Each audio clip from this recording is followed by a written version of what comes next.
Good evening, and welcome to your 2024 Primary Congressional Candidate Forum. I'm Nick Delgado. We are bringing this forum to you live from inside the Encore Theater in partnership with the Crown Plaza Resort here in Tumon. Let's bring out the candidates. Your candidates for Guam Delegate on stage tonight are Michael Nicholas, who is number 1 on the Democrat side of the primary ballot, and Ginger Cruz, number 3 on the Democrat side of the primary ballot. Hafa Adai candidates, go ahead and take your positions.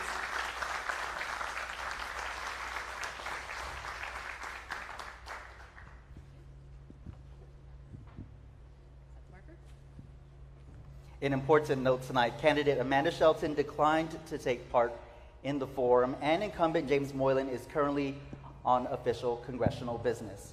So, Hafa Adai candidate Nicholas, Hafa Adai candidate Cruz. Before tonight's show, the two did a coin toss to see which one will lead us off in responding to questions tonight. You each will get 60 seconds to respond to the questions, and the candidate going first and winning the coin toss is Ginger Cruz. Before you start, where's the minute marker? You'll get cued. Okay. Yes. The questions in this forum are coming from your news team. We are also proud to have more than a handful of local organizations attend tonight to make sure more of your voices are heard. Candidate Ginger Cruz. She's familiar to our airwaves and worked for both Guam and the federal government. In her platform 2.0, it states, Cruz knows that we face a defining moment in our history, a time of enormous threats and even greater opportunity.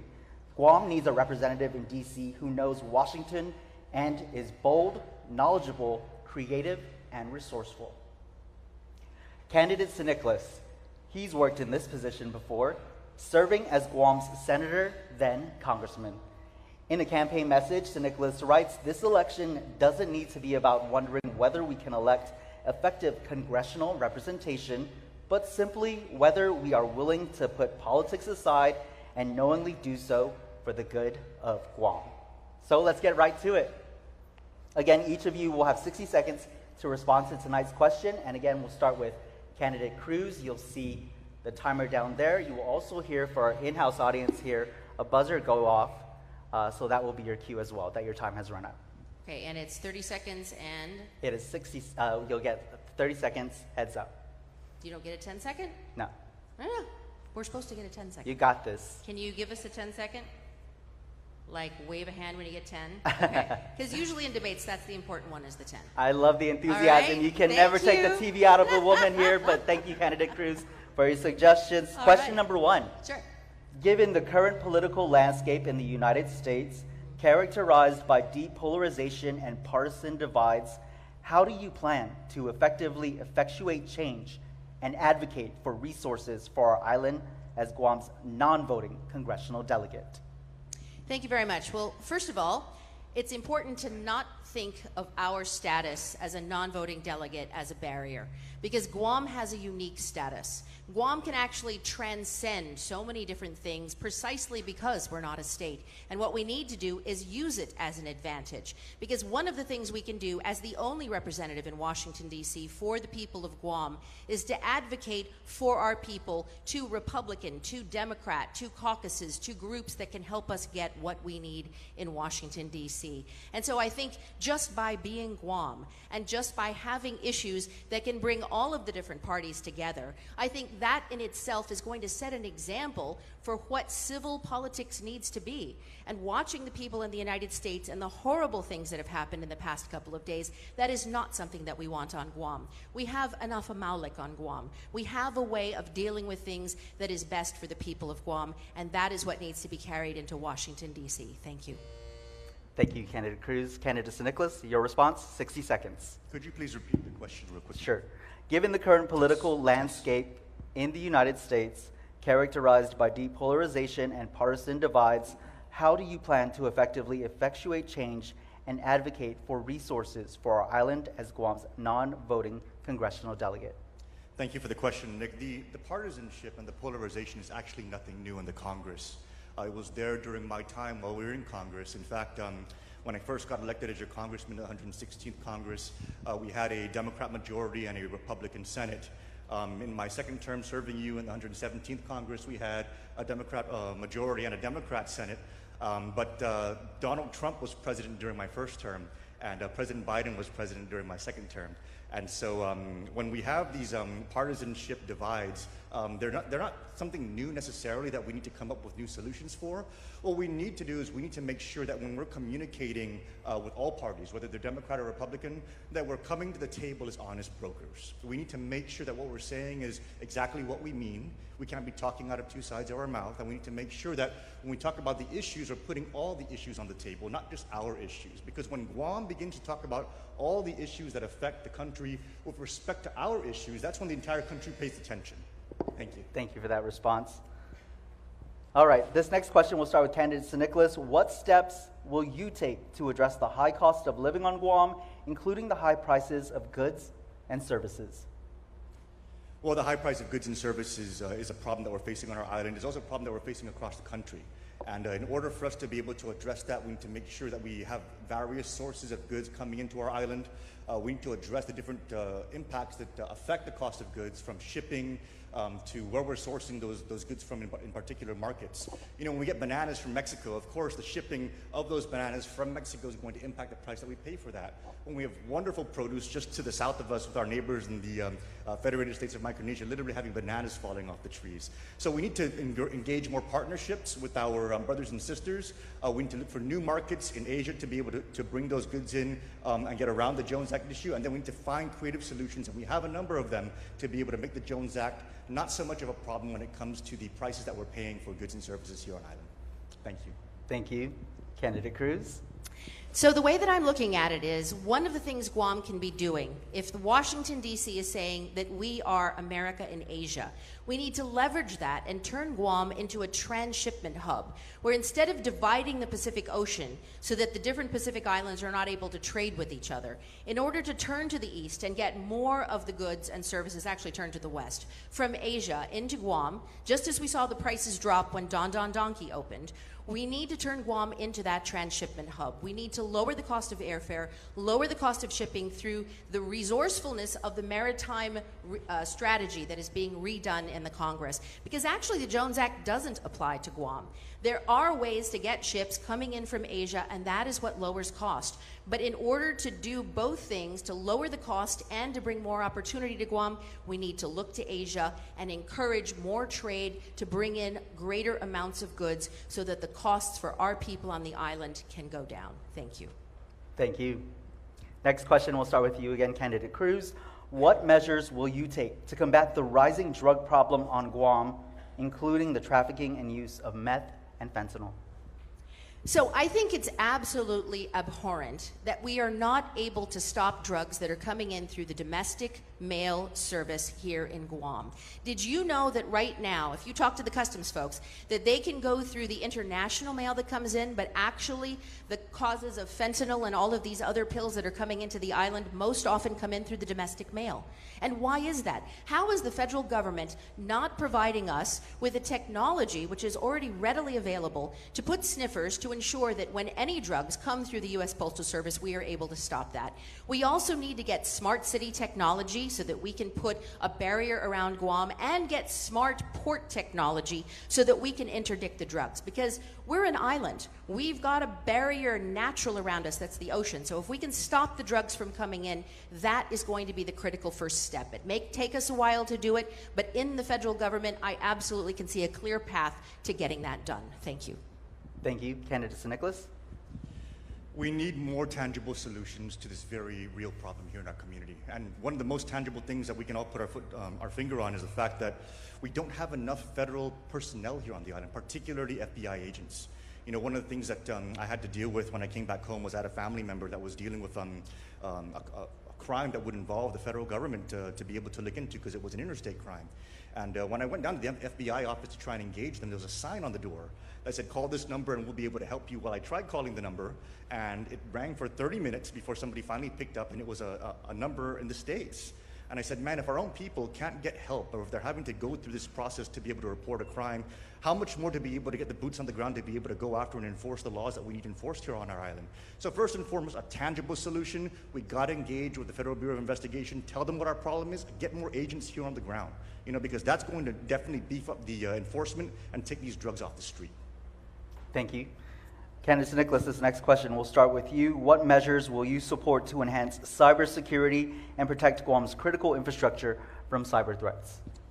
Well, the cybersecurity issue is a really big issue. In fact, when I was in the Financial Services Committee, it was so interesting because we had a briefing from Visa. And Visa said the fastest growing job market in the US, especially in their industry, has nothing to do with finance and everything to do with cybersecurity. What we need to do is we need to make sure that all of the different vulnerabilities are constantly being assessed, tested, and then find what those vulnerabilities are and get the resources in there to tighten up those vulnerabilities that we're not exposing ourselves in that way. And so what's really great, Nick, is that this is not just a problem the federal government is looking to solve, but it's a problem the private sector is looking to get in front of. And so the best way for us to be able to engage solutions for our island in this way isn't to try and reinvent the wheel and grow it organically, but work with what the federal government is doing already in the federal side and work with the private sector side, because they have a lot of ideas to be able to make sure they tackle that particular problem. Okay. Candidate Cruz? So I was talking to someone who said that she was disappointed that her daughter wasn't going to be working hard at some office job or working in agriculture because she was always on her phone or on her computer. And I said immediately to myself, you know what we need to do? All of those kids who are so amazing on their phones and on their computers, those are the cybersecurity experts of tomorrow. You know, right now, most of the cybersecurity work that is done on Guam is done almost exclusively by contractors that we are flying in from the mainland. We are paying them huge salaries, and they're taking money off of our island. And our people are not getting that opportunity. What we need to do is we need to make AI and cyber and all of these things, which we know are going to be critical issues for Guam that are coming up, we need to make them opportunities so that our young people who are so amazing at technology, my 3-year-old is amazing on an iPad, and my 3-year-old grandson. So we need to turn that into an opportunity for them so that we can address two things at the same time. Make sure that we ensure cybersecurity and help jobs for our people. Thank you. Thank you, Candidate Cruz. Next question, we'll start with you as well. How will you address the issues of food security and support local agriculture to reduce dependency on imported food? We absolutely need more food security. I've been talking to folks that are in agriculture, and again, the problem there is a lot of the farmers are older farmers, and they're saying that their younger children or their families just don't want to sit out in the hot sun, slave away, and with the high costs of fertilizer and power and water and all the things that go into it, they're not even able to make a living, and I don't blame them. We have to find more creative ways. We have to talk about community farming and put more federal resources into doing collective farming so that we can lower the overall costs and make it something that becomes an opportunity for people where they can make money with hard work instead of something that is a drain on them that is causing more and more farmers to just give up and go out of business. And if we do that, and if we address some of the problems with the agriculture regulations, because that's one of those areas where the regulations don't really work for Guam. We can't bring in seedlings from the Philippines, which would grow here. We have to get ones from Texas, and those don't work here. So we have to address all of those issues on the federal government side to make it work. Thank you. Thank you, Candidate Cruz. So Nicholas? So having passed a bill under the Biden administration and having passed a bill under the Trump administration, we're able to get bipartisan support when it comes to these kind of common sense issues. And we were able to get actual funding to fund our fishermen's co-op and get a new facility up for those guys. And it's not just a matter of getting something new for them to be able to sell their fish in, but it's about being able to instill a sense of pride in the industry so that our people take pride in that industry, so we get more of our people doing that kind of stuff. And then all of a sudden, we're gonna have more of our fishermen going out there, more of those goods coming in, and more sustainable foods getting onto our table. Same thing goes for livestock. We got funding for a livestock co-op also. To be able to address the livestock issue. And our livestock folks are so ingenious. They said, we're not going to go out there and just try and raise cattle. We're going to go out there first and deal with the ungulate problem so we can tackle the wild pigs and bring that meat to table and get our people used to being able to eat what we have available. So our folks here are doing the work already. We've done some of the work to get the resources out there, but we've got to just keep supporting them, and that's something that we want to do. Thank you.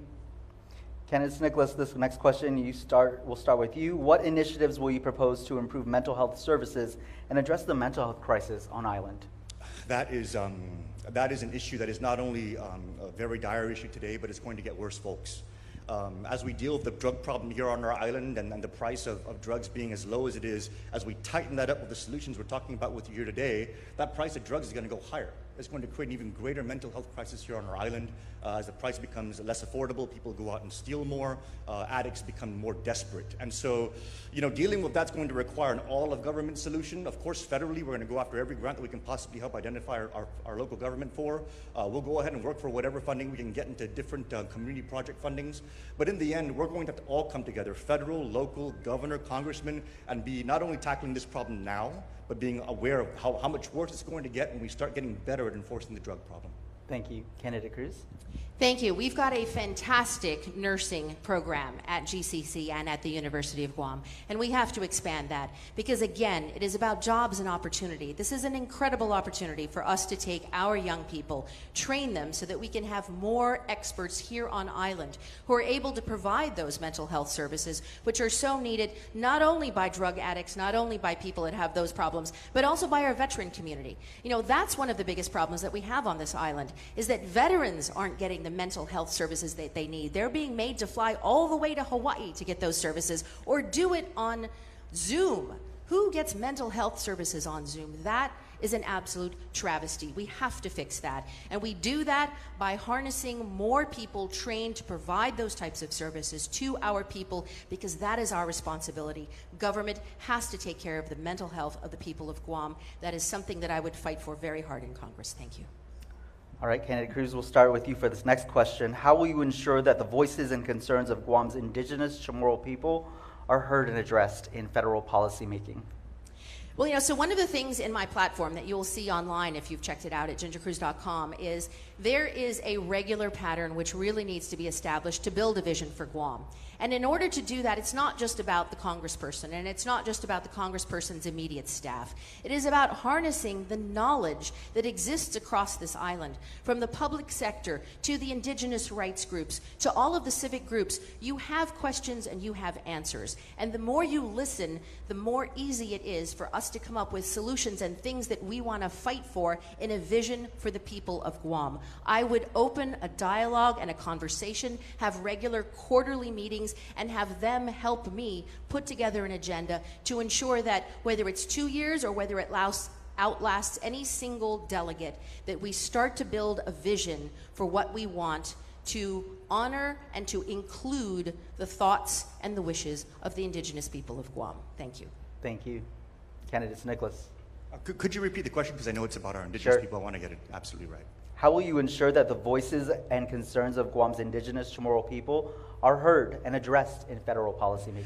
Well, I think if you want to make sure their voices are heard, you got to always just be mindful of what those voices are saying back home.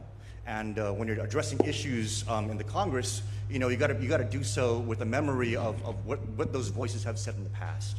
But I think those voices too, they want to see progress on the issue. They don't just want us to be talking about the indigenous situation, because that's been talked about for a very long time already. It's time for us to begin moving that issue forward and taking tangible steps to make sure our indigenous people are getting some kind of progress on their indigenous circumstances. We worked on that. We did the work for that. We were able to introduce legislation to begin that step by getting native contracting recognition for our people. And this is huge, not just for our indigenous community, but for our economy, because there are billions and billions of dollars in set-aside funding, Section 7A funding in the SBA that automatically goes to these particular groups. And so we got the ball rolling on that. We want to keep it going. And once we get that established and we get that toehold in, all the other indigenous and native issues can begin to follow after that. We want to work on that. Thank you. All right, Candidates Nicholas, this is the last question for this round, and we'll start with you. What steps will you take to improve border security and prevent illegal immigration by boat from the CNMI and other regions? And how will you advocate for more federal resources to strengthen Guam's maritime surveillance and enforcement capabilities? Well, we do have some border issues, with the stories that hit our headlines every now and then of boatloads of illegal migrants being found. And those kind of circumstances need to be caught, before they actually touch down. And it's not happening as often as they should be happening. More investments in our Coast Guard, getting more coordination between our Coast Guard and our local government, and making sure that there's a greater transparency in the work they're doing, so we can see what the potential gaps might be and fill those gaps. That all needs to happen and continue happening. The border issue, is a very exasperated issue in the States. And one of the things we need to be careful of when we address that issue is we need to, of course, understand the problem and tackle it, such as the illegal immigrants coming in on the waters. But we also need to make sure that we don't put our foot in our mouth and then begin attacking the migrant issue altogether, because we still have H-2B workers that we want to bring in. And that problem also needs to get resolved in order for us to bring down our housing costs that are just way too high. So it's a very delicate balance, but we have the experience and the know-how to be able to navigate that very fine line. Thank you. Candidate Cruz. Thank you. So my question to the federal government on that issue would be, immigration policy is costing the people of Guam hundreds of millions of dollars that we have not been reimbursed for. And so why would the people of Guam spend our time advocating for resources for the federal government to do its job on an immigration issue? I think before we go advocating for that, which they're going to do anyways, because that is a federal issue. The federal government controls our immigration. The federal government is going to make sure that illegal immigrants don't come to our shores, because that is their mandate to do that. And our role in that is not the important role. The important role that we have is to make sure that the immigration regulations that cause so many problems for our island because of the unfunded outcomes that are stressing our hospital, that are stressing our school systems. The fact that we lost compact impact funding after decades of getting it, that impact is being felt right now by the people of Guam. The immigration people need to take care of their own issue. Thank you. Candidate Cruz, Candidate Nicholas, thank you so much for your time. Let's give them a round of applause for this first round. Coming up, local organizations take over to ask questions to your candidates. You're watching the 2024 Congressional Candidate Forum live from the Crown Plaza Resort. All right, Hafaday, and welcome back to the 2024 Primary Congressional Candidate Forum, coming to you from the beautiful Encore Theater here at the Crown Plaza Resort. Now, obviously, we love feedback here at KUAM, and we have some feedback from our community organizations. Thank you. And for the candidates. Now, candidates, we'll do the same format as the previous segment. We'll go right to left and left to right, if that's okay with you. And for our first organization, we have from our friends at the Guam Medical Association, Dr. Len Nguyen. Good evening, Doctor. Good evening. Thank you. So with the upcoming military buildup and large medical clinics opening on base, the public-private entities like GMH, GRMC, and private practices are at risk of losing its clinical staff, including nurses, medical assistants, and technicians to the federal positions on base. This will greatly impact the care of patients in the community. What will you do to ensure that the buildup doesn't impact the healthcare of Guam outside the fence? Yeah, Ginger, you have 60 seconds, please. Thank you very much. Well, the first thing we need to do is we need to make sure that we are at the table on the Armed Services Committee to ensure that anything the military does that has an unintended impact that hurts the people of Guam outside the fence is addressed before it becomes a problem. Because it's the health care of our people on Guam that has to be our first concern. And so the military, if they are going to be putting a clinic and they're going to be paying a little bit more money and taking away and poaching our medical nurses and our doctors, there has to be an offset. For everyone that they take, they either have to be able to help us recruit and retain a doctor for the rest of us on the island, they have to be able to help us train more doctors and nurses here from our local community, or they have to provide a financial offset for everything that they're doing. There cannot be a negative impact on the population of Guam because of a military buildup. Those have to be leveled out. There's an Office of Local Defense Cooperation where I'm looking at doing some amendments to do just that. Thank you. Thank you, Ginger. Congressman Nicholas, you have 60 seconds, sir. Thank you so much. I think that answer is a pretty solid answer. I think on top of that, we need to understand that when those facilities do come online and those personnel do get attracted to those particular positions, can you guys hear me okay? Because my mic is a little, they get attracted to those particular positions, it's really for one of two reasons, right? It's either one, the facility and the equipment that they have there is something that's attractive for them, it's an attractive workplace environment, or two, the compensation's better. Because let's face it, our folks would love to work at home. They would love to work for our civilian community in our own local establishments. But when our facilities are so far behind where they're supposed to be, and when our compensation scales are at a level that they're not necessarily going to be competitive, that's when we're going to see a lot of attrition problems. So on top of trying to make sure the federal government is going to be doing what it's supposed to do in matching and everything else, we need to make sure that we're vocal advocates. We're vocal advocates for making sure our local facilities are up to par and our local compensation scales are up to par. All right, thank you very much. Well done, candidates. Now, speaking of advocates, our friends at Pratehi Tech Center here, and Monica Flores is here. Good evening. Good evening. Thank you. Research has shown that the military-industrial complex causes cycles of immense environmental destruction, indigenous land and resource desecration, gendered and sexual violence, poverty, coerced loyalty and dependency, challenges to our self-determination and decolonization, aggravation to the climate crisis, and triggers for war crimes and genocides in Palestine, Syria, Sudan, and other parts of the world. What is your understanding of the military-industrial complex and its link to Congress, and how will you work to address the lack of transparency about the rapid militarization of our island and our inability to say no to the harms forced upon us? All right, Mr. Sinicolas, you have 60 seconds, please. As far as the transparency and that particular concern, I've noticed a lot of transparency in terms of the public engagement forums, getting people to be able to come out and speak. In fact, when the federal government moves forward with these kind of issues, and they do environmental impact studies to be able to gauge what the impacts of the bases are, and it involves the input of the community, I find it to be almost an ideal model for what we should be doing in our local government. You know, so I really like how things have evolved, but don't get me wrong, the history of the military-industrial complex is a sad one. They really have not done right by the communities that they've impacted over many decades in the past. Those historical grievances do need to be addressed, but I am glad that the science has improved, that the responsiveness has improved, and I want to keep moving us forward in that direction in a good partnership with our military brothers and sisters who help to keep us safe and help to keep our country safe. All right, Ginger Cruz, your thoughts, please. So for 8 years, I worked for the Deputy Inspector General for Iraq Reconstruction, and our job was to hold the military-industrial complex accountable. One of the ways to do that is to have an oversight capability. And in Congress, there are oversight committees, and they do a good job of that. We could talk to those oversight committees and ensure that when the military is doing all of the things that it does on the island, and precisely because we're an unincorporated territory, they have so much more leeway to do things on our island. I think transparency is important. I think we have to ensure through the Congress that the oversight committee and the opportunities for us to hold hearings in order to draw from the military the kind of information that we need so we are fully aware of what is happening to our island is something that needs to be addressed, and it needs to be ensured so that the people of Guam know what is happening to us, so that we don't end up with PFAS contamination that we didn't expect, so that we don't end up with a brown tree snake that ends up eradicating all of our native birds. We have to do better because we have to take care of our island. Thank you. All right, now affordable housing, available housing, of course, is an ongoing issue. Our friends at the Guam Association of Realtors are here right now to share some of their concerns. Hafide and good evening. Hafide.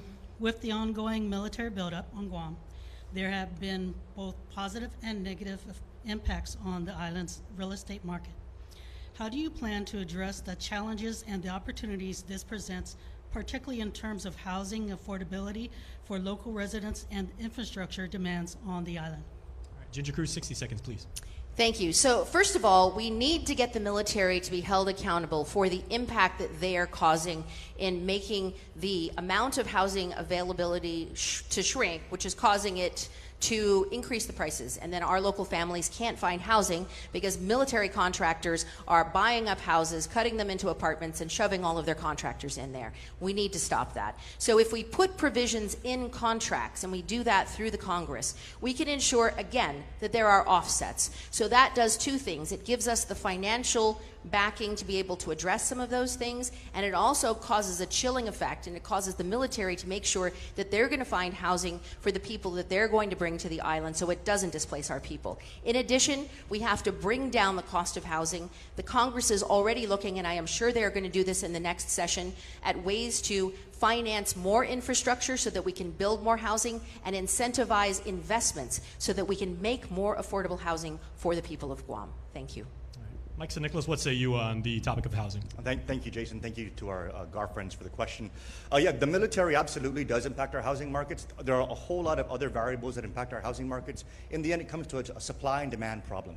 And as the military begins to move its personnel over here and the demand that builds up, it takes away from the supply. Of course, that's going to create greater housing strain. The solution to that is to create more supply. And you can create more supply by getting the military to invest in more housing behind the fence, which they are already doing. I believe $200 million in the most recent spend has come out again for more housing. And I do know when I was in the Congress that we sat down and worked with them to make sure they were mapping out more housing spending to come through the pipeline. But on top of that, we need to go after other federal resources that we were very interested in pursuing. Native funding for native housing. There's a lot of money out there that we can use for that. I really would love to get those funds to be able to fund our Chamorro Land Trust, to be able to get that inventory of land, the housing that it needs to be able to bring down, to raise up the supply and bring down the housing prices just by getting the supply out there. So there's a lot of solutions and we want to work on them. All right, so we thank our friends from the Guam Association of Realtors bringing up the topic of housing. Of course, Veterans Affairs and Veteran Support is a responsibility of our delegate, and Roy Gamboa is with Got Your 671. Roy, of course, a former U.S. Marine. I apologize, Roy. A lifetime, always a Marine. Yes, sir. All right, thank you for your service, first of all, and thank you for being with us. You are worth it, sir. Question is, how will you ensure that funding and resources for veteran health care and well-being programs are not only maintained, but increased to meet the growing needs of our veteran population? Mike St. Nicholas, please. Thank you for the question, Roy. One of the things that I brought up, and it was actually very almost revolutionary in the Congress, was on my last few months when I was in there, I said, hey guys, you know, one of the things I'm thinking about as we ponder the next steps is, why isn't the veterans budget included in the National Defense Authorization Act? Why is it that we fund the entire military industrial complex through a must-pass bill that everybody eventually gets behind, but for some reason we segregate out the veteran money and we put it through all these other hoops that are so much more challenging to get all the funding for? And I said, guys, I want to start talking about us putting the Veterans Affairs budget into the NDAA. And you know, that really caught some attention. I think if we bring that issue up to our veteran services organizations nationally, begin rallying grassroots support for something like that, and get a solution like that, we won't just solve the veteran funding challenges we're facing here on Guam, we'll solve it across the country. Because they will pass that veterans budget as urgently as they want to pass funding that new aircraft carrier or funding those pay raises for the active duty troops. The veterans funding will finally be resolved. It's going to be an uphill battle, but I think we can do it. All right, and then finally, Ginger Cruz, supporting those who served. Absolutely. So I served next to the men and women in uniform in Iraq, and I'll tell you, I understand that sacrifice, which is why this is a very personal thing for me. And I want to go bigger. I want to go a lot bigger. Because if we take Guam out from where it currently is, under the Department of Interior, and we move the oversight of Guam to the White House, you know what that does? That gets the White House's attention. And when we have the White House's attention, when we say, how can you make Guam the center of the debate between China and the United States on who is going to run the world, and have all of this military equipment and all of these military bases here, and have our veterans have to fly 7 hours to Hawaii to be able to get services, that is wrong. We have to move those services to Guam. We have to have the health care available here. They have to get their medication here, because this is where their families are, and this is where they need that service. You know, there was somebody the other day, there was a veteran whose wife was trying to raise the funds because the airfare was too damn expensive, and by the time they got the donations, he passed away. We cannot do that. That health care has to be on this island, and elevating Guam to the White House will help us get there. Thank you. All right, thank you very, very much, both of you. We are going to take a quick commercial break, but we have covered so far advocacy, the military-industrial complex, health and wellness, real estate, Veterans Affairs, and much more. And there is much more coming right back when we return. Welcome back to your 2024 Congressional Candidate Forum, coming to you from the Crown Plaza Resort, brought to you also live thanks to our partners at Docomo Pacific. This round also goes to the community organizations in attendance. Again, candidates each will get 60 seconds to respond, and our Jason Salas will introduce the next organization. All right, thank you very much, Nick. And I'm joined right now by Kathy Castro of the Guam Chamber of Commerce, representing, of course, island businesses for a variety of industries. Kathy, there's a lot on your plate, and I'm sure you've got some very intriguing questions to ask. Hafide, and thank you very much for both of you for being here tonight. Our question is, while the Guam Chamber of Commerce supports economic diversification, tourism continues to remain an important pillar of our community and a lifeline for our small businesses. Other than the military buildup, if elected, what actions would you take to help diversify our economy both for the short term and the long term? And let's start with Ginger Cruz. 60 seconds, please. All right, thank you. So Absolutely. Tourism needs to be enhanced. And one of the ways that we can do that is now that the United States is investing so heavily in Asia, they've got the Luzon Economic Corridor, they're doing more with Korea, more with Japan. We need to turn Guam into, seriously, America in Asia. We need to start bringing some of those conferences. We need to start bringing those businesses and have them meeting instead of in Manila or in Australia or in Korea. We need to have them meeting on Guam. So then instead of just having families and just having tourists coming to our island, we create a whole new opportunity to hold conferences here so that we can get more sectors of the population to come here. And then while they're here on conferences, the opportunity to then pitch them, to get them to put potentially offices here and hire our people and give them good paying jobs. I think this is one of the most promising ways to do this, and one of the ways that we can push in the Congress to get them to put Guam in the center of the economic development that's currently being done with the rest of the Asia Pacific. Thank you. All right, Mike St. Nicholas, your thoughts, please. Thank you so much, and thank you for the question, Kathy, and thanks to the Guam Chamber. I'm going to try and get closer to this thing because I'm being told that I'm not. Okay, there we go.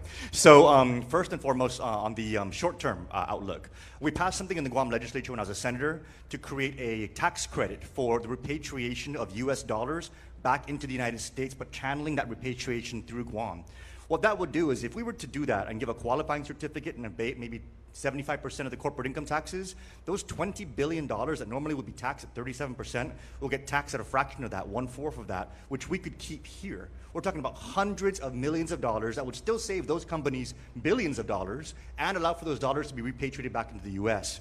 It was opportune back then. It's even more opportune now because interest rates are higher in the US, and so the cost to borrow capital is more expensive, and if you're able to repatriate that, they can capture higher interest rates with deposit accounts. So that's something that we can do right now.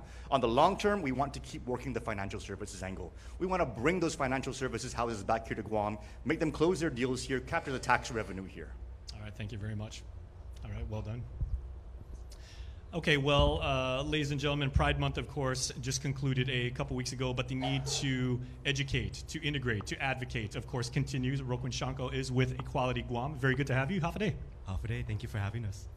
With the release of the Heritage Foundation's 900-page plan titled 2025 Mandate for Leadership, which is a conservative blueprint for President Trump's potential second term and contains many plans to dismantle LGBTQIA+ rights in America, will you, if elected, be Guam delegate, make it a priority to protect LGBTQIA+ rights while in the Capitol? Please state your position and why that is your position. Thank you. All right, Mike St. Nicholas, 60 seconds, please. Of course, protected. You know, the courts already made it very clear what those rights are, and we have no business trying to take those rights away. I think that it's not a good idea for us to try and walk rights back, especially in a country that's always trying to constantly push rights forward. So, fully support it. Don't know how much more I can advocate it other than that. You know, I do want to talk about another issue that's concerning the community that was brought to my attention a while ago, and that was the lack of access to hormone treatment here for some of our trans community. I heard there was a very tragic outcome where the trans community was having a hard time accessing those hormones. They were sharing it in order to like just try and help each other out, and then it created some mental health challenges that resulted in some very serious tragedies. We need to do better to make sure that our brothers and sisters are getting the support they need medically. You know, regardless of what your opinion is on that, people should not be dying because they're trying to find ways to help themselves. So I just wanted to speak on that issue as well, but thank you so much for bringing this issue up today. All right, Ginger, you were asked to take a position on that. What is yours? Absolutely. And not only am I firmly in support of it, I am actually extremely worried. Because, you know, in the country that we live in today, I didn't think it was possible in my lifetime. I turned 59 yesterday. And you see all of the advances that we have made in obtaining LGBTQ rights, in obtaining rights for women, in obtaining rights for all of the people that are left behind, Indigenous people, minorities. And every single case you're seeing it rolled back. We are looking at a world in Washington, D.C., where there are major amounts of people that want to take away the rights of LGBTQ people. If you just look at the National Defense Authorization Act, there were attacks in there that didn't even deal with defense. They were attacking people and rights that we have fought so hard to obtain. So this isn't just, yes, I support it. This is a war. This is going to be a culture war. And if we want this to be America, where everyone is created equal and everyone has the right to live their life and love who they want, we have to fight it. Thank you. All right, well done. Thank you very much. All right, the Guam Bar Association is a membership consisting of practitioners of law and good ethics, Attorney Jay Arreola is here. Hafide? Afide and buenas, KUAM, and thank you for presenting tonight's effort at democracy in action. People on Guam take our politics and our elections very seriously. Voting is a right that comes with the responsibility of becoming informed. Candidates and the community at large have an obligation to public discourse, to compare and contrast themselves with the other candidates, and ensure that we have a well-informed electorate. The congressional election is the election this year. It is imperative we engage all candidates. What is your opinion about the decision of some candidates to decline to participate in forums such as this, or in some candidates to boycott or decline to respond to media inquiries and interviews with our delegate? Very interesting question, and we'll start with Ginger Cruz on the topic of not participating. Thank you very much. Well, as a former news director and somebody who firmly believes that civil discourse is at the heart of a functioning democracy, I think what we are seeing is a decay. I think we are seeing a time when people choose not to participate in things which are not just casually thrown at them. It is a responsibility. The voters are going through a job interview with all of us, and all of us owe to you. If we are asking you to become your elected representatives, then we owe you answers. And if we say, I don't feel like showing up today, or I'm busy, or I can't come here, then you know what? That is not treating the voters with the respect that they deserve. The voters deserve that respect. That, to me, is a huge sign of disrespect. Because you know what? If you can't show up on a stage and you can't debate in front of the people of Guam, then how are you going to represent Guam in Washington, D.C., in front of that stage with all of those people? You have to be there for the people. Whether it's convenient, whether it's strategic, it doesn't matter. That is what the people deserve. Thank you. Thank you, Ginger. All right, Mike St. Nicholas, your thoughts to Jay's very intriguing question. Well, Jay, I'll tell you right now, I'm not going to be voting for any of them. I don't think Ginger's going to be voting for any of them either. But in all seriousness, Ginger, of course, raised a lot of the good points there. But when it comes to these kind of political decisions that are being made at the campaign levels, whether to participate or not in forums, whether to come out and engage the community or not, whether to rely on heavy advertising versus coming out and talking to folks, those decisions are being made by political organizations trying their best to be able to situate their candidate based on what their strengths are and to mitigate what they think their potential weaknesses are. But in the end, the people of Guam are going to come out, they're going to vote for who it is that they're going to support, who it is that they believe is going to do a good job for them in Congress. And these are one of those opportunities to do that. Congress is a very engaging type of job. You got to talk to people like we're talking now. You got to get on the microphone. You got to talk in committees to agencies and to witnesses that you call before you. And then you got to be able to banter with your colleagues who are going to push back on you with amendments. So it's all about engagement. All right, thank you very much. And thank you, Jay. Thank you. All right, very well done. All right, let's bring up the Guam Women's Chamber of Commerce now, an organization that provides training programs, education, a lot of positive, uplifting things for women-owned businesses and women in general. Samantha Taitino is here. Hafide, Sam. Good evening. Some national news agencies have reported that the Supreme Court of the United States may reconsider precedent which has guaranteed a woman's right to contraceptives. Do you support policies that protect and uphold women's reproductive health rights, including access to comprehensive reproductive health care services, contraception, and safe and legal abortion? Mr. St. Nicholas, 60 seconds on this, please. Well, if those are rights that are going to be enumerated under law, those are rights that are going to be enumerated under law by the courts. So that's basically what your opening line is there. As far as what my personal positions are on that, I think that contraceptives are a part of making sure that everyone has access to good birth control, and that's important. My wife and I, our family, we're a pro-life family. And so when it comes to that particular issue, we're very careful about how we address that when it comes to our personal values.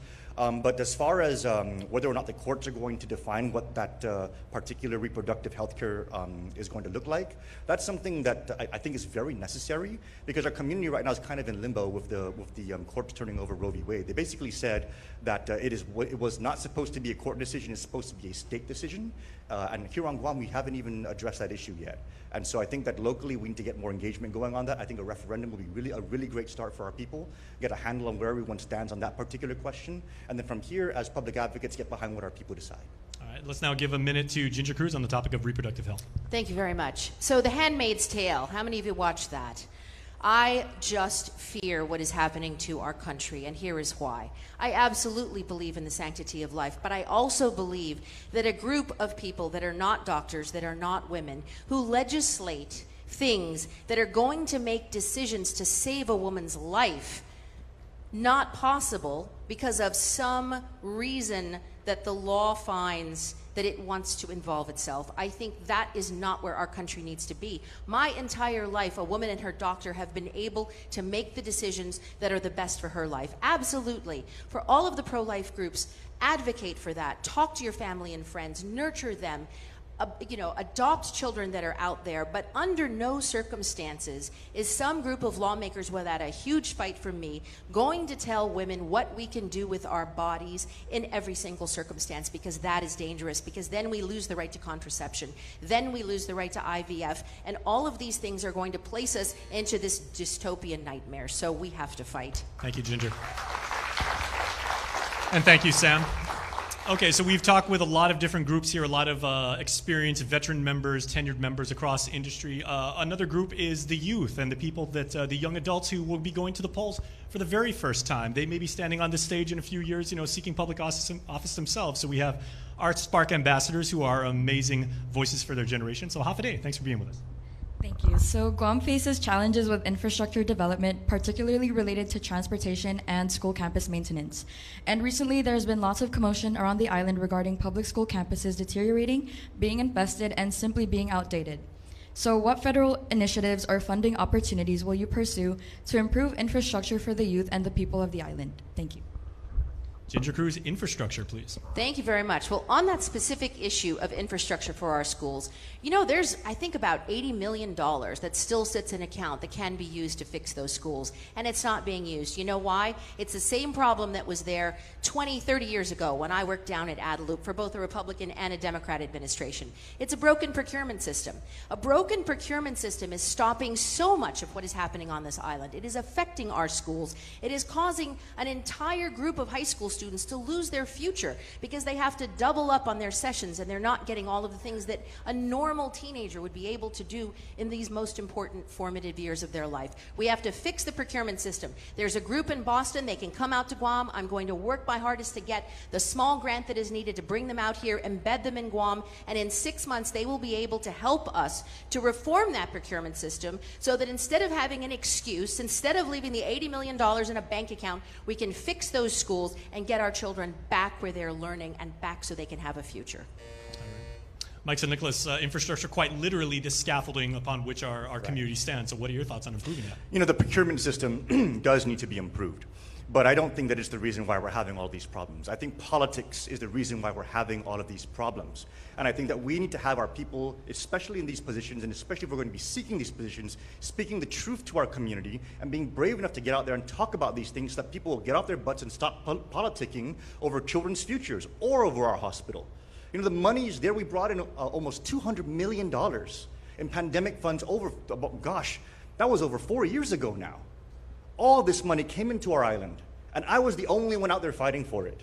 People were fighting against me, pushing back and trying to get these funds to be used for the right reason. And now we're coming up on the deadline. Everyone's saying, we're going to loot, it's all going to pass. And no one wants to take responsibility for this not happening. We need to be advocating for these issues. We need to be strong voices when we have these offices and when the people give us these platforms. Otherwise, all we're doing is we're just pointing fingers and blaming, when the reality is we have responsibilities and we need to vocalize what everyone's responsibility is supposed to be around here. Thank you very much. Thank you. All right, our Spark ambassadors, the Guam Women's Chamber of Commerce, the Guam Bar Association, Equality Guam, and the Guam Chamber of Commerce. Nick, there's really good stuff. Really good. Thank you, Jason, for that. Thank you all to those organizations as well for participating today and making sure that our community's voices are really heard. We're going to take another break, but more questions from the candidates when we return. Keep it here. This is your 2024 primary congressional candidate forum. We are inside the Encore Theater at the Crown Plaza Resort with some feedback for you. Our live stream coming to you thanks to our sponsors at Docomo Pacific. Let's get to more questions for the candidates. And for this round, we'll start with candidate St. Nicholas. Your first question: how will you work to attract federal investment and grants to boost Guam's infrastructure and economic development? Well, we've done that. We've done that on multiple occasions, and there's always various windows throughout the congressional calendar to be able to do that. The key is to be able to engage members in a way that's going to articulate what the need is, but do it in a fashion that's going to make sense for the greater mentality of the nation. In other words, right now, whenever you want to spend $1 in the Congress, they have a rule called pay-go. You want to spend $1, you got to offset $1 somewhere else, and so trying to find money can get challenging, but if you're able to marry up the use of those funds of what is a greater overarching national concern, then all of a sudden the money becomes available. And so one of the things that we were able to do that was very artful was in trying to get H-2B workers to be able to come to Guam for housing and for outside of the fence projects. We first engaged our allies in the Foreign Affairs Committee, and we said, hey, look, guys, when we have the highest visitors per capita coming to Guam from Asia, and they're seeing Guam in disrepair, that's not helping the American image. We need to invest in these kind of things to make sure our best foot is being put forward. We do that on all these other issues, we'll be able to get more funding. Thank you. Candidate Cruz? Can you repeat the question, Sure. please? Thank you. How will you work to attract federal investment and grants to boost Guam's infrastructure and economic development? Okay, well, I have a completely different idea for grants because you know what? Again, I've been around for a long time, and for decades, we've not really done very well on grants. So what we need to do is we need to create a grant center of excellence on our island. We need to bring in some federal support. We need to train up a core group of people, harness AI technology, and then provide support to all of the agencies and to the mayor's offices and to nonprofits and for-profits who can actually pay for the service. Because there are a ton of other funding sources that are available all over the globe. There are regional organizations from Japan or Australia. There's not only federal grants. There are the Bill and Melinda Gates Foundation, and Guam is the perfect place to go after some of these grants, and we need those grants on Guam. We need to expand where we look, and we need to improve the way that we apply for them and the way that we respond to them and the way that we file all the paperwork, because then when we do a good job, we're going to get more, because we need to do something that breaks us out of what we've been doing and do something better. Thank you. Thank you. Candidate Cruz, this next question will start with you. What are your plans to ensure that Guam has adequate civil defense systems and emergency preparedness for potential attacks? So that's something that the federal government has really fallen down on the job, and our delegate in Washington, D.C. cannot let that happen, because there is no other city in the United States right now that is facing the challenges that Guam is facing.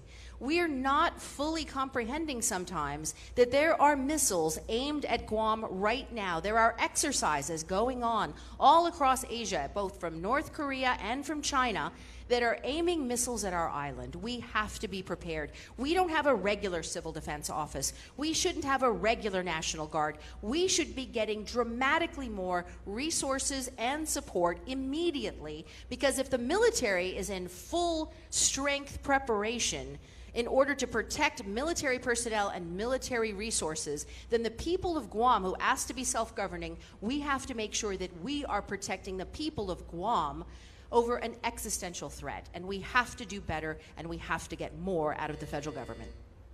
Candidate St. Nicholas? Could you repeat the question, please? Sure. What are your plans to ensure that Guam has adequate civil defense systems and emergency preparedness for potential attacks? Well, I think we need to make sure that we have, all the information necessary for us to be able to put those kind of things together.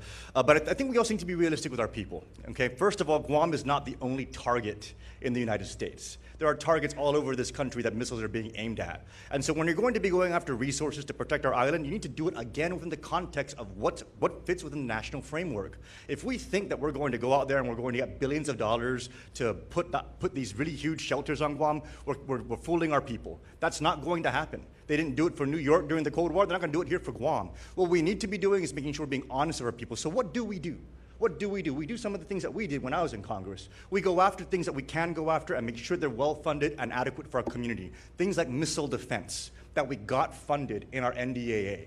And it wasn't just missile defense for our bases. They did a 360 missile defense coverage. They're going to cover the entire island, north, south. It doesn't matter where those missiles come from. That's going to protect us. And we did that within the context of what's good for the country and what's good for Guam. That's how we solve these problems. Thank you, candidate Sir Nicholas. We'll start with you for this next question. What measure will you support to combat poverty and improve the quality of life for all residents on the island? Well, poverty is a symptom of what's been challenging our island for many decades. And we've been working so hard over these many decades to try and make sure that we reverse the things that have been affecting that. Whether we're in the legislature or whether we're in the Congress, the things that create a community struggling with poverty isn't a one-trick pony that you got to go out and solve in the Congress. It's a legacy of issues that you got to keep speaking up for and advocating for, whether it's education, whether it's health, whether it's public safety. When we underinvest in education, our people do not aren't as competitive as they need to be able to go out there and get the jobs or attract the jobs that we want to bring into our island. When we underinvest in healthcare, where we fail to be able to retain the workforce or the community that's going to have to take care of their older parents because they can't get the healthcare they're getting here. And when we underinvest in public safety, our people leave island because they don't feel safe anymore. And so to be able to address the poverty issue, we need to make sure that we're tackling the root causes of that. And that has to do with dealing with these legacy issues, being a voice for all of that, bringing in funding for that, and making sure that we're advocating for all that to get better. Thank you. Candidate Cruz?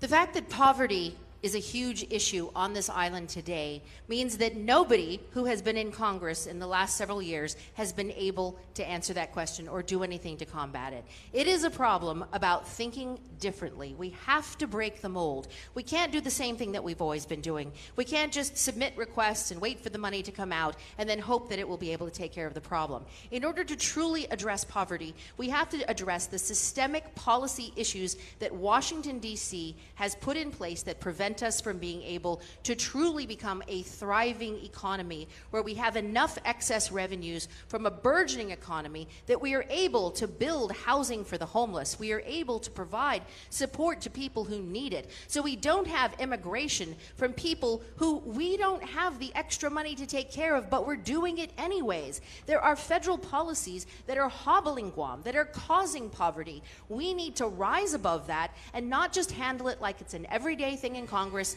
but do something serious to change it. Candidate Cruz, we'll start with you for this next question. How will you ensure transparency and accountability in your role as Guam's delegate to U.S. Congress? So the folks that do know me know that I love to communicate. If anybody's been following me on Facebook, I'm sure some of you are like, okay, enough, stop with the transparency. When you go into Congress, you have to give the people constant information. You also have to be honest. You know, one of the things that really kind of torques me when I look at some of the stuff that comes out of the congressional offices is it's kind of like a press release factory for federal programs. You know, you've got federal agencies that are giving money to local GovGuam agencies whose staff worked really hard to put in their application, and then the office is just kind of like sending out, hey, we got this money or we got that money. You have to be transparent, and we have to set a vision together with the people. Sit down periodically so everybody knows where we are. Answer every call, be available to every constituent, and ensure full communication so that you never have to ask, are we being transparent or not? I want to hear people saying, too much transparency, we know exactly what you're doing. Thank you. Thank you. Candidate Sir Nicholas, same question to you, please. We really pride ourselves in having broken the mold of transparency with regards to social media, with regards to putting things out there. All the press conferences that we had nonstop, even at midnight, with some of you folks in the media was just incredible for us, and it was a nonstop cycle. But I do agree, transparency. The key to that is also the honesty element. And you know, some of the things that we need to be honest about when we're being transparent is how we're talking about the issues. Like, for example, when we say that we should put Guam under the White House, there's a lot of things that aren't being very transparent there. Puerto Rico is under the White House. Puerto Rico does not get Section 30 money. You put Guam under the White House, we're going to lose $80 million in annual Section 30 funds because all of a sudden we're no longer going to be an insular territory governed by the Organic Act. You put Guam under the White House, and all of a sudden you take Guam out of having any kind of congressional oversight because there's no committee in Congress that has oversight over the White House. You wouldn't be able to call a hearing and bring in the White House officials because the White House is a separate branch of government. So we need to be very transparent about what it is that we're sharing with our people. It can't just sound good, it needs to be good. Candidate Sir Nicholas, this last question for this round, we'll start with you. What is your response to calls for President Joe Biden to withdraw from the election and pass the torch to his VP? I think that those calls are not unfounded, and anyone who says otherwise is towing a party line at the risk of losing credibility. I feel like that is an issue that really we could have seen coming. I have a colleague of mine, his name was Dean Phillips. He ran against Joe Biden in the primary. Dean Phillips was a millionaire out of Minnesota, a member of Congress, and he couldn't even get taken seriously while he was pursuing his challenge against President Biden. And when you step back and look at where we are now, and we talk about what should President Biden do now, we also need to step back and look at what just happened with Dean Phillips, because if a millionaire can't be competitive for a presidential race against a candidate that does have certain challenges, then we have a functional problem with our democracy. And we need to be talking about that, not just as an island, but as a Congress. And so I think that the Biden situation will resolve itself as the election nears, but I think we have bigger things to be talking about with respect to how easy it is for Americans to run for president and whether or not we're creating a process that actually works for the country. Thank you. Candidate Cruz? Sure. Let me start out with my 60 seconds by first telling you that everything he said about the White House is not true. I have actually been working with lawyers in Washington, D.C., who are firms that are working with the Congress. And it actually makes total sense for us to be able to elevate Guam's issues to the White House. Because I'll tell you what, sitting under the Department of Interior, we are not getting what we deserve and what we need. And it will not touch the Section 30 funds. As a matter of fact, we're going to be able to get more funds because we are going to be at the center of attention at a time when the national security strategy has Guam in the center of America's strategy in the Pacific. And as far as the Biden issue, I will tell you, it is disappointing that the party had to get to this. I think the party should have spent more time developing better candidates and better solutions for everyone. And I think that the party will have to decide how it wants to go in the coming election. Candidate Cruz, Candidate Nicholas, thank you both for your responses. We'll be right back with the candidates' closing statements when we return.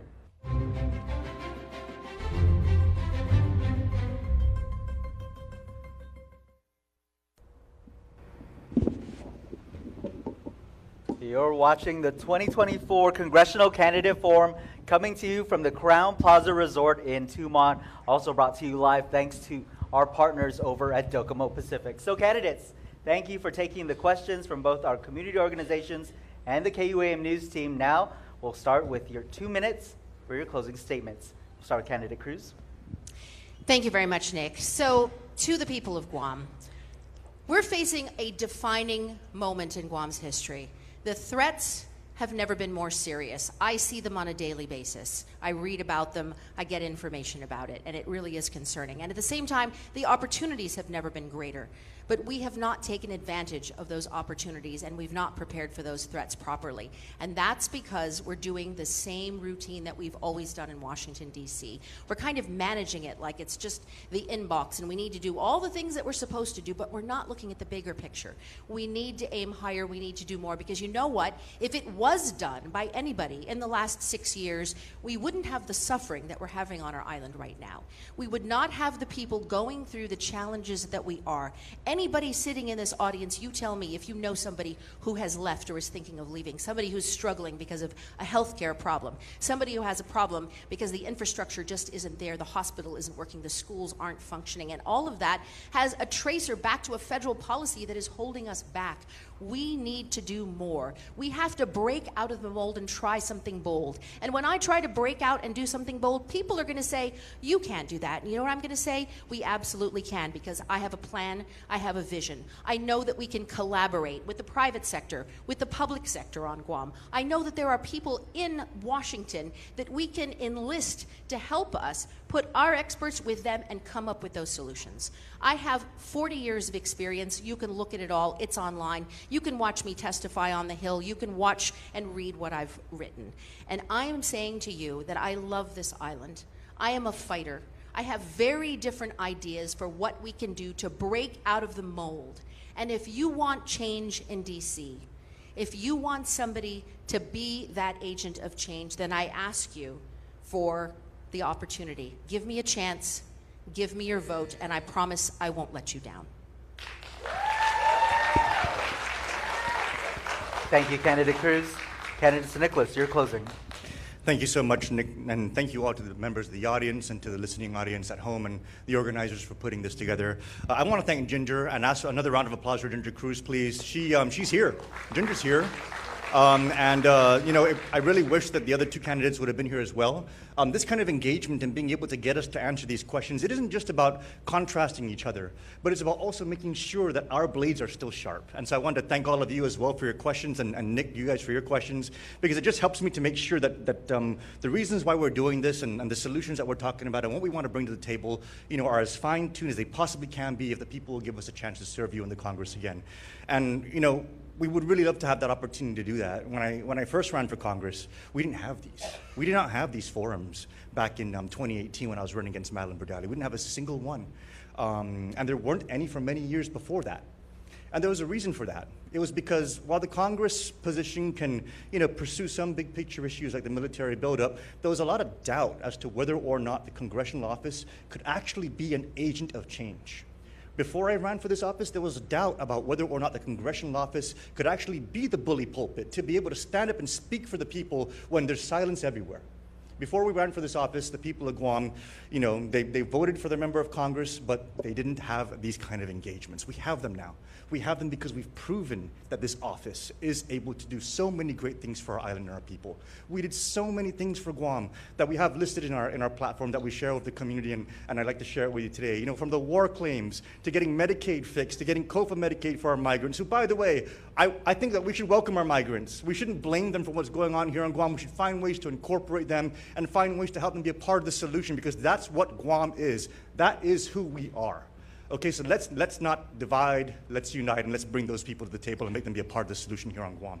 But we've done so many more things besides that. Agent Orange for our veterans, things people said that we couldn't get done. EITC. So let's do these things for Guam. I want to keep doing them for you as a congressman. Thank you so much for the opportunity. Round of applause, please, for our candidates, Ginger Cruz and Mike St. Nicholas.